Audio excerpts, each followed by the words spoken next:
लोटांगण वंदीन चरण डोळ्यांनी पाहिन रूप तुझे प्रेमे अलिंगन अनंत पूजन भावे उवाडिन म्हणे नाम त्वमेव माता च पिता त्वमेव बंधु सखा त्वमेव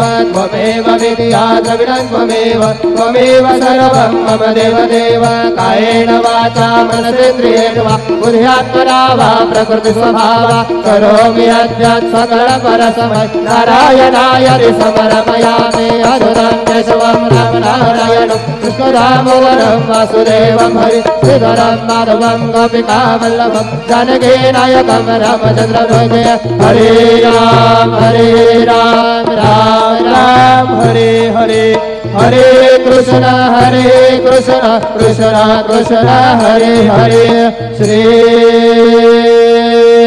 गुरुदेव दत्त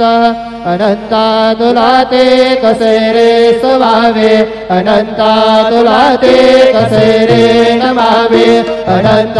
मुखांचा शिणे शेष गाता नमस्कार साष्टांग श्री साईनाथा